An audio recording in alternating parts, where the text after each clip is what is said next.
Class है student. अभी हम चैप्टर जो है 5 चल रहा है हमारा, इसके अंदर हम एक्सरसाइज 5.2 कंप्लीट कर चुके हैं, जिसमें हमने डिफरेंशियबिलिटी का जो है टॉपिक है उसको अच्छे से समझ लिया है। अब हम जो है नए टाइप के जो फंक्शन है वो दैट इज इम्प्लिसिट फंक्शन, उनकी हम स्टडी करेंगे। और आइए देखते हैं पहले इम्प्लिसिट फंक्शन क्या होता है। An equation in the form of f x y equal to 0 in which y cannot be expressed in terms of x is called an implicit function।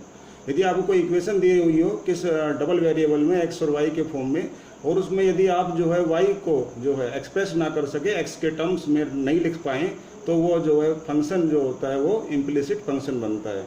उस इक्वेशन में यदि आप y को एक साइड में जो है लेकर के y को दूसरे x के टर्म में ना लिख पाएँ, तो वो इम्प्लिसिट फंक्शन होता है। जैसे एग्जाम्पल के लिए देखिए सर को एग्जाम्पल, तो ये एग्जाम्पल है x plus sine x y minus y equal to 0।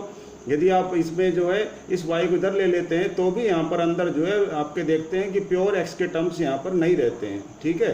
तो अपन यहाँ पर जो है क्या है, y को ओनली x के फॉर्म में नहीं लिख पा रहे हैं, तो इसलिए ये जो एग्जाम्पल है, ये जो इक्वेशन है जो डबल वेरिएबल में है, ये किसका एग्जाम्पल है, इम्प्लिसिट फंक्शन का एग्जाम्पल है। तो देखिए इस तरह की फंक्शन को सोल्व करने के लिए हम डिफ्रेंशिएट करते हैं बोथ साइड में, दोनों साइड में आपको डिफ्रेंशिएट करना होता है। और बाद में क्या करते हैं, हम सेपरेट कर लेते हैं dy अपॉन dx टर्म और get the value of dy upon dx की वैल्यू निकाल लेते हैं। जैसे मुझे मान लीजिए ये जो इक्वेशन है इसको सोल्व करना है, ये इम्प्लिसिट फंक्शन मुझे इसमें जो दे रखा है, तो यहाँ पर देखिए हमने इसको सोल्व किया, x का डिफरेंशिएशन 1 होता है, बोथ साइड में हम डिफरेंशिएट करेंगे और साइन एक्स वाई का डिफरेंस करेंगे तो साइन का होता है पहले आपको एंगल को थीटा मान के डिफरेंशिएट करना है, तो साइन थीटा का होता है कोस थीटा। अब अंदर जो थीटा एक्स वाई है उसको जो है यू डॉट वी से आप डिफरेंशिएट करेंगे, मल्टीप्लाई में x का होता है 1 और ये v जो है आपका एज इट इज हो जाएगा प्लस x, उसके बाद जो है y का dy बाई डी एक्स, ठीक है। यानी कि जो v है एज इट इज और फिर उसके बाद इसका कर दिया, तो u डॉट वी मेथड से हमने इसका किया और y का dy upon d x equal to 0 आ गया। अब आपको क्या करना है कि जो मैंने अभी आपको ऊपर लिखा है कि इसमें dy अपॉन डी एक्स के टर्म सेपरेट करने हैं, तो हमने पहले इसको इससे मल्टीप्लाई किया, इससे भी किया, तो जो dy अपॉन डी एक्स के टर्म है उसमें ये जो पार्ट है ये अंदर आ जाएगा और ये dy अपॉन डी एक्स जो है कॉमन आ जाएगा। तो देखिए ये मैंने मल्टीप्लाई कर दिया है। अब dy अपॉन डी एक्स हमने कॉमन ले लिया, इससे क्या हुआ, dy अपॉन डी एक्स के जो टर्म्स हैं वो अलग हो गए। अब dy अपॉन डी एक्स का जो कोफिशिएंट है उससे आपको डिवाइड करना है। ये देखिए dy upon d x coefficient ये पोर्शन है, इस पोर्शन से डिवाइड कर देंगे तो आपका जो आंसर है dy अपॉन डी एक्स का आ जाएगा, ठीक है। इस तरह से आपको करना है, तो कोई डिफिकल्ट नहीं है। इम्प्लिसिट फंक्शन में बस ये करना होता है आपको, यदि y जो है अलग से x के टर्म में ना लिखा जा सके तो दोनों साइड में डिफरेंशिएट कर दीजिए और dy अपॉन डी एक्स के टर्म जो है अलग कर लीजिए, फिर उसके साथ जो है कोफिशिएंट है उससे डिवाइड कर दीजिए। उसके बाद ये एक्सप्लिसिट फंक्शन है, या पहले पढ़ ही चुके हो क्या होता है। यदि y को जो है हम एक्सप्रेस कर सके in the form of x then it is called explicit function. जैसे देखिए example x minus y minus क्या लिखा है, ये पाई लिखा है इक्वल टू 0। तो यहाँ पर हम क्या देख रहे हैं कि y को हम जो है हम x के फॉर्म में और कांस्टेंट के फॉर्म में लिख सकते हैं, तो we can write y in terms of x, ठीक है। तो ये जो है हमारे पास कहलाएगा एक्सप्लिसिट फंक्शन। एक्सप्लिट का मतलब होता है रिमूव करना। यदि हम जो इसमें से y को अलग रिमूव कर सके, x को अलग रिमूव कर सके, तो वो कहलाएगा एक्सप्लिसिट फंक्शन। लेकिन आपने ऊपर वाले में देखा था कि हम यहाँ पर जो है x और y को जो है अलग अलग रिमूव नहीं कर पा रहे थे, क्योंकि ये एंगल है थीटा है, तो इसलिए ये इम्प्लिसिट फंक्शन कहलाएगा, ठीक है। तो जिनको हम एक्सपेल कर सके, जिनको हम रिमूव कर सके, तो एक्सपेल का मतलब होता है रिमूव करना। यदि रिमूव कर सके अलग अलग तो एक्सप्लिसिट फंक्शन है, ठीक है, ये ध्यान रखना है, वरना वो इम्प्लिसिट कहलाता है। अब हम जो है इसी दूसरा एक टॉपिक और है आपके 5.3 के अंदर, जो कॉन्सेप्ट है वो क्या है, डिफरेंशिएशन निकालना किसका, इनवर्स ट्रिग्नोमेट्रिक फंक्शन का। तो इनवर्स ट्रिग्नोमेट्रिक फंक्शन जो है उनका डिफरेंशिएशन निकालने के लिए आपको कुछ बेसिक जो है ट्रिग्नोमेट्रिक फंक्शन है उनके डिफरेंशिएशन आपको याद होने चाहिए। तो आपको एक बात भाई ये अभी ध्यान रखें कि जो जितने भी इनवर्स ट्रिग्नोमेट्रिक फंक्शन है ये सब कंटिन्यूअस फंक्शन होते हैं, और हम क्या करते हैं, चेन रूल यूज करते हैं डिफरेंशिएशन निकालने के लिए, या डायरेक्ट मेथड भी यूज कर सकते हैं, जो हम पहले देखा आपने 5.2 के अंदर हमने जो है डायरेक्ट मेथड भी यूज किया था। अब हम यहाँ पर जो है साइन इनवर्स x है, इसका डिफरेंशिएशन क्या होता है, 1/√1 माइनस एक्स स्क्वायर होता है। ये हमें लर्न रखना है, ये हमें डिफरेंशिएट करेंगे जब काम आएगा, और इसका डोमेन होता है -1 से 1 तक। और कोस इनवर्स x है -1 अपॉन 1 माइनस स्क्वायर होता है, तो याद करना बड़ा आसान है। तो कोस इनवर्स का डिफरेंशिएशन क्या है, साइन वाला ही होता है, बस माइनस लगा दो इसमें, और डोमेन भी सेम है, ठीक है। आगे देखिए टेन इनवर्स का डिफरेंशिएशन होता है 1 अपॉन 1 प्लस एक्स स्क्वायर, और इसका जो डोमेन होता है वो रियल नंबर होता है आर। कोट इनवर्स का आप एक का लन करिए, दूसरे का अपना आप याद हो जाता है, दूसरे वाले में माइनस लगा दो, दूसरा याद हो गया। ये देखिए इसमें माइनस लग गया बस, तो -1 हो जाएगा, बाकी ये डोमेन सेम रहता है। सेकंड इनवर्स में क्या होता है, x इंटू एक्स स्क्वायर -1 होता है, इसका जो डोमेन होता है -∞ से 1 तक, और फिर 1 से इन्फिनिटी तक होता है, और ये कंबाइंड हो जाते हैं 1 दोनों में, -1 और 1 कंबाइंड है।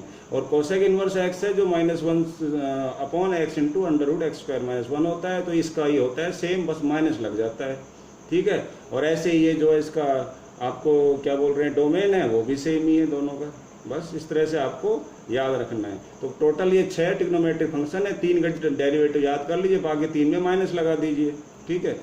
अब एक्सरसाइज जो 5.3 है, इसमें हम देखेंगे क्वेश्चन नंबर 1 जो है और 2 है, आप क्वेश्चन नंबर 3 की तरह करना है। क्वेश्चन नंबर 3 कहाँ है, तो मैंने कर दिया है, देखिए क्वेश्चन नंबर 3 है। इसमें आपको देख रहे हैं कि यहाँ पर जो है हम y को जो है अलग कर सकते हैं, या तो इसलिए हमने जो है इसको चाहे तो हम दोनों साइड में डिफरेंशिएट करके भी कर सकते हैं, या चाहे तो y को अलग लिख के भी कर सकते हैं। तो यहाँ देखिए a + 2by into dy/dx equal to minus sine y dy/dx कर दिया है, ठीक है। लेकिन यहाँ पर एक एंगल है, आपका ध्यान रखिए, थीटा दे रखा है एंगल, तो ये पूरा जो है y अलग नहीं हो पाएगा, तो ये हाँ ध्यान रखिए, ये तो वही हो गया, क्या बोलते हैं आपका इम्प्लिसिट फंक्शन हो गया, क्योंकि y बिल्कुल सेपरेट नहीं हो पा रहा है, तो इसलिए हमने दोनों साइड में डिफरेंशिएट किया, तो dy/dx हो गया 2by साइन y, क्योंकि इसका y स्क्वायर का होता है 2by और y का होता है dy/dx, और ये dy/dx का जो कोफिशिएंट है उससे डिवाइड कर देंगे, हमने ये बोला था आपको वहाँ पहले कॉन्सेप्ट के अंदर, बस। अब क्वेश्चन नंबर जो 4 है और जो 5 है वो क्वेश्चन 6 की तरह करना है। क्वेश्चन 6 कहाँ है, ये देखिए, इसमें हमारे पास जो है ये भी आपके पास यहाँ x और y जो है प्रोडक्ट के रूप में लिखे हुए हैं। जब प्रोडक्ट के रूप में आ जाए या एंगल के रूप में आ जाते हैं y, तो ध्यान रखें कि वो इम्प्लिसिट फंक्शन हो जाता है, तो ये भी इम्प्लिसिट है, इसमें भी हम डिफ्रेंशिएट करेंगे बोथ साइड में, तो इसका करेंगे 3x² आएगा, यहाँ 2xy आएगा, फिर आपके पास जो है ये 2x² का 2x हो गया, y कॉन्स्टेंट हो गया। अब x² एज कर दिया, y का dy/dx हो गया, क्योंकि हमने u.v से इसको किया है। यहाँ भी u.v से करेंगे, x का 1 हो जाएगा, y² हो जाएगा, प्लस x एज लिखेंगे, y² का 2y हो जाएगा, फिर y का क्या होगा dy/dx हो जाएगा, और उसके बाद 81 का क्या होगा 0 हो जाएगा, और 3y² आ जाएगा y³ का, और y का dy/dx हो जाएगा, ठीक है। अब हम क्या करेंगे, dy/dx के टर्म अलग कर लेंगे और कॉमन ले लेंगे। कॉमन लेने के बाद ये हमारे पास स्टेज आ रही है, स्टेज में हम जो कोफिशिएंट आ रहा है dy/dx का, उससे हम इसको डिवाइड कर देंगे, ये आपका आंसर आ गया। तो बहुत आसान है, दोनों तरफ डिफ्रेंशिएट करिए, नंबर 1, नंबर 2 dy/dx के टर्म अलग करिए, नंबर 3 dy/dx का जो कोफिशिएंट है उससे डिवाइड कर दीजिए। ये प्रोसीजर है, आपको ध्यान रखना है। क्वेश्चन नंबर 7 देखेंगे, sin² y plus cos xy, ये भी इम्प्लिसिट फंक्शन है, क्योंकि एंगल में जो है xy दोनों दे रखे हैं, ये सेपरेट नहीं हो सकते, इम्प्लिसिट फंक्शन है। तो इसको भी हम करेंगे, तो पहले sin² का करेंगे तो 2 sin हो गया, और फिर उसके बाद sin y का करेंगे cos y हो जाएगा, फिर y का करेंगे dy/dx हो जाएगा। ऐसे यहाँ पर cos में जो है करेंगे तो माइनस sin y हो जाएगा, फिर जब थीटा का करेंगे तो u.v से करेंगे तो ये हो जाएगा इक्वल टू 0, पाई कॉन्स्टेंट है उसका 0 होता है डिफ्रेंशिएशन। आगे देखिए, फिर dy/dx के टर्म हमने जो है क्या कर दिए, सेपरेट कर दिए और कॉमन ले लिया, जो कोफिशिएंट होता है ये आ गया, और ये दूसरे टर्म आ गए। अब कोफिशिएंट से डिवाइड कर देंगे, dy/dx का आंसर आ गया। प्रोसीजर सेम है, सब में ध्यान रखना है आपको। क्वेश्चन नंबर 8 है, वो क्वेश्चन नंबर 7 की तरह करेंगे, तो आपके लिए मैंने कुछ क्वेश्चन छोड़े हैं ताकि आप सेल्फ ट्राई कर सके, हेजिटेशन दूर हो जाएगा। क्वेश्चन नंबर जो 10 है वो देखिए, आप क्वेश्चन नंबर 9 है वो 10 की तरह करना है, तो 10 देख लीजिए, y इक्वल टू, यहाँ से ट्रिग्नोमेट्रिक फंक्शन स्टार्ट हो रहे हैं क्योंकि इनवर्स लिखा हुआ है, तो tan inverse 3x - x³ 1 - 3x² दे रखा है। स्टूडेंट, इन ट्रिग्नोमेट्रिक फंक्शन को कैसे करना है, इनकी एक ट्रिक है सबकी, कि आपने जो 11th में फॉर्मूले पढ़े हैं, ट्रिग्नोमेट्रिक चैप्टर जो था 3, वो सारे फॉर्मूले आपको जो अच्छे से जो है प्रैक्टिस करके दोबारा रिवाइज करके अच्छे से लर्न रखने हैं। जैसे ही आप जो फॉर्मूले स्ट्रक्चर याद रखोगे, तुरंत आपको ये पता लग जाएगा कि यहाँ पर जो है हमें इनमें क्या सब्स्टिट्यूट करना है। अगर हम इस स्ट्रक्चर को ध्यान से देखते हैं तो हमें पता लग रहा है कि ये 3 tan theta minus tan³ theta और 1 - 3 tan² थीटा वाला फॉर्मूला है, जो कि एक tan 3a का फॉर्मूला होता है, उसकी स्ट्रक्चर इन्होंने यहाँ दे रखी है। तो आप जो है फॉर्मूले याद होंगे तो स्ट्रक्चर को देख कर समझ जाओगे कि कौन से फॉर्मूले के अकॉर्डिंग वो स्ट्रक्चर बनाई गई है। ठीक है, तो tan इनवर्स में जो थीटा है ये कौन सी स्ट्रक्चर से लिया गया है, tan जो है 3 थीटा का जो फॉर्मूला होता है उससे लिया गया है। और इसका जो डोमेन है देखिए -1/√3 से 1/√3 तक दे रखा है। तो आप जानते हैं tan में जो है 1/√3 क्या होता है, tan 30 पे होता है। तो माइनस जो है π/6 से प्लस π/6 में इसमें दे रखा है।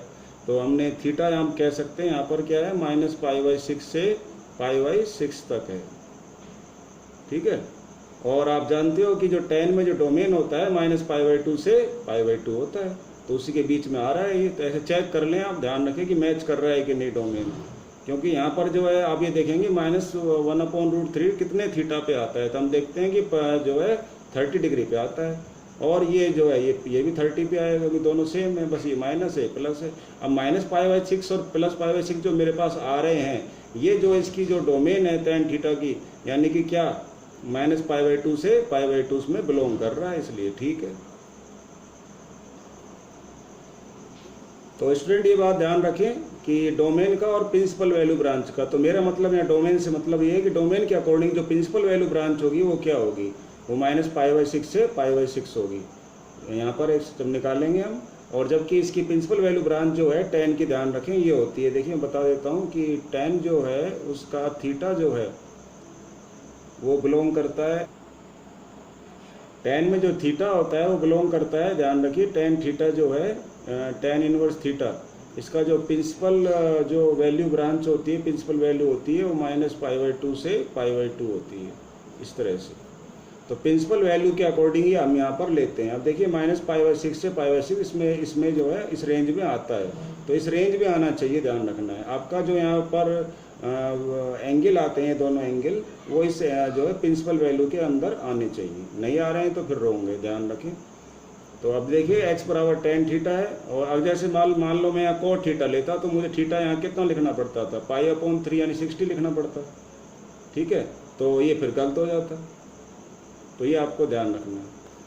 फिर कोट की जो प्रिंसिपल वैल्यू ब्रांच है वो आपको देखनी पड़ती। ठीक है,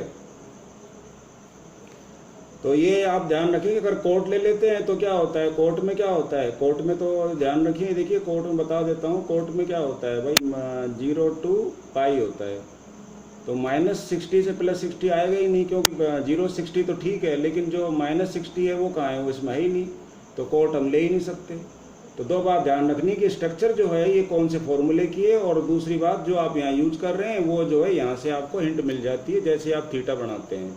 तो दो जगह से हिंट लेनी है, एक तो स्ट्रक्चर से हिंट लेनी है कि जो स्ट्रक्चर जो दे रखी है वो कौन से फॉर्मूले की है वो लगाना है, और उसके बाद उसको आप मैच और कर लें। यहाँ पर जो है ये थीटा डालें यहाँ पर, यानी कि 1/√3 जो है tan में कब होता है, जब 30 होता है। तो 30 की वो लिख लें, यहाँ भी लिख लें, 30 को π/6 कहते हैं। फिर उसके बाद उसको मैच करके देखें, इसका जो प्रिंसिपल वैल्यू ब्रांच है उसमें ये आ रहा है, इसका प्रिंसिपल वैल्यू ब्रांच ये है, अब इसमें ये आ रहा है कि नहीं, अगर आ रहा है तो आपने tan थीटा सही लिखा है। ठीक है, और कोट थीटा लिखते हैं तो यहाँ -60 आएगा, -60 से +60 जो है इसमें बिलोंग ही नहीं करता है, तो गलत हो जाएगा। इस तरह से आपको ध्यान रखना है। तो y बराबर tan inverse 3 tan theta -tan cube theta, ये बन गया। ये tan 3 का फॉर्मूला होता है, 11th क्लास में हम पढ़ चुके हैं, तो हमने इसमें लिख दिया tan 3 थीटा। अब ये tan इनवर्स और tan जो है कैंसिल आउट हो जाएगा, 3 थीटा रह जाएगा, तो y = 3 tan इनवर्स x हो जाएगा। अब dy/dx क्या हो गया, 3 × 1/1 + x², क्योंकि हम इसका डिफरेंशिएशन करेंगे तो इसका तो dy/dx 3 एज इट इज आ जाएगा, और tan इनवर्स का डिफरेंशिएशन अभी मैंने पीछे कॉन्सेप्ट में आपको बताया है कि 1/1 + x² होता है। तो इस तरह से इस ट्रिग्नोमेट्रिक फंक्शन के डिफरेंशिएशन आपको करने हैं। ठीक है, पहले आपको स्ट्रक्चर पहचाननी है, कौन सा फॉर्मूला यहाँ पर बना रखा है। देखिए अभी पहचानते हैं कौन सी स्ट्रक्चर है। यदि मैं यहाँ पर x बराबर tan थीटा रखता हूँ तो 1 - tan² थीटा और 1 + tan² थीटा वाली स्ट्रक्चर है। और ये फॉर्मूला ध्यान करो किसका हुआ करता था, ये फॉर्मूला ये cos 2 थीटा का फॉर्मूला होता था, tan के रूप में, cos का फॉर्मूला tan के रूप में। तो देखिए cos जो है हम ले लेते हैं, तो यहाँ पर जो हमारे पास x बराबर tan थीटा लिखेंगे तो हमारे पास आ जाएगा y बराबर sin inverse 1 - tan² theta 1 + tan² theta, और ये हो जाएगा मेरे पास sin इनवर्स cos 2 थीटा। ठीक है, लेकिन साइन इनवर्स और कोस तो कैंसिल आउट होंगे नहीं, इसलिए इसको साइन बनाएंगे, तो साइन π/2 - 2 थीटा हो जाएगा। और इस तरह से दोनों कैंसिल आउट हो गए, पाई बाई 2 माइनस 2 थीटा बच गया। और जब इसका हम डिफ्रेंशिएट करेंगे तो y का तो क्या हो जाएगा, जो है dy अपॉन dx हो जाएगा। यहाँ पहले लिखना पड़ेगा पाई बाई 2। अब जब डिफ्रेंशिएट करेंगे तो पाई बाई 2 का तो हो जाएगा 0 और y का dy अपॉन dx, और इसका क्या हो जाएगा 2 अपॉन 1 प्लस जो है एक्स स्क्वायर। टेन इनवर्स का क्या होता है 1 अपॉन 1 प्लस एक्स स्क्वायर। तो ये क्वेश्चन नंबर जो 13 है लाइक क्वेश्चन 12 करना है और यहाँ पर करेक्शन होगा, एक्स स्क्वायर आप कर लेना।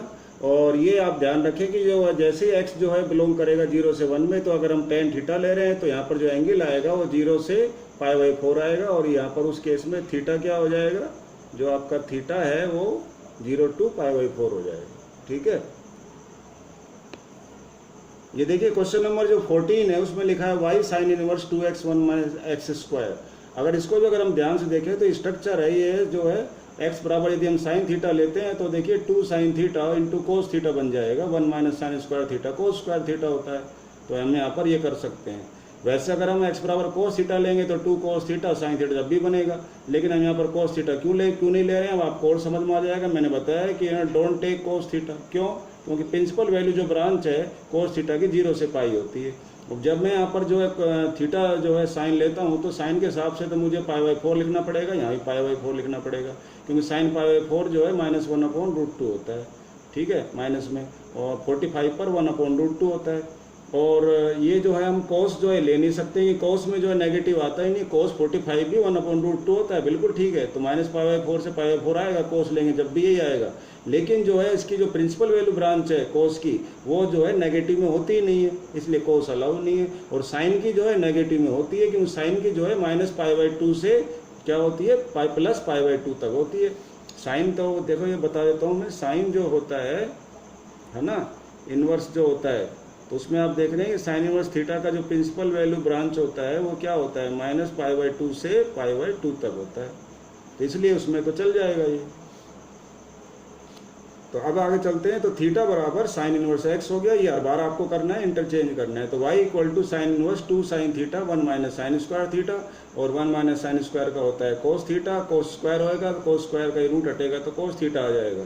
तो साइन और ये 2 साइन थीटा कोस थीटा जो है साइन 2 थीटा बन जाएगा, दोनों कैंसिल आउट हो जाएंगे, हमारे पास 2 थीटा आ जाएगा। थीटा की वैल्यू यहाँ से लिखेंगे साइन इनवर्स एक्स। ठीक है, हर बार जितने भी हम पीछे क्वेश्चन है सब में ऐसे करना है। फिर जब आप थीटा की वैल्यू लिख देते हो वापस, तब आपको डिफ्रेंशिएट करना है। तो y का डिफ्रेंशिएट करेंगे तो dy upon dx 2 as it is रहेगा, और इसका डिफ्रेंशिएशन होता है 1 अपॉन 1 माइनस एक्स स्क्वायर। तो 1 तो लिखते नहीं है, ये आंसर आ गया। लास्ट क्वेश्चन नंबर 15 है। देखिए y equal to sec inverse आपको ये दे रखा है, आपको दोबारा से पहचानना है। तो देखेंगे ध्यान से, तो 2 cos square theta minus 1 formula होता है, एक वो उसको यहाँ यूज कर रखा है। ठीक है, अब यहाँ पर जो है कोस थीटा लेते हैं तो कोस में जो है ये पाई बाई 4 पर होती है वैल्यू, ये पाई बाई 2 पे होती है। तो थीटा क्या होगा पाई बाई 2 से बड़ा होगा, लेकिन पाई बाई 4 से छोटा होगा, और यानी कि इस तरह की रेंज होनी चाहिए। तो y बराबर sec inverse 1 upon 2 cos square theta minus 1, और ये हो जाएगा अपने पास sec inverse 1 upon cos 2 theta. ये कोस 2 थीटा का फॉर्मूला है। अब 1 upon cos 2 theta sec 2 theta होता है, दोनों कैंसिल आउट हो गए, 2 थीटा बच गया, तो 2 कोस इनवर्स एक्स हो गए। अब हमारे पास dy अपॉन dx करेंगे तो 2 एज इट इज, और कोस इनवर्स में क्या होता है, जो हमारा साइन का है वही आपका डिफरेंशिएशन कोस इनवर्स का होता है, बस माइनस लगाना होता है। ये हो गया, इस तरह से -2 upon under root 1 minus x square आ जाएगा। तो ये था इम्प्लिसिट फंक्शन के बारे में और ट्रिग्नोमेट्रिक फंक्शन के बारे में। आई होप आपको समझ में आ गया होगा। कोई क्वेरीज हो तो ज़रूर बताइएगा, I will try to solve it. Thank you, that's all for today. Next topic में नेक्स्ट एक्सरसाइज के साथ फिर मिलेंगे। Okay, till then good bye.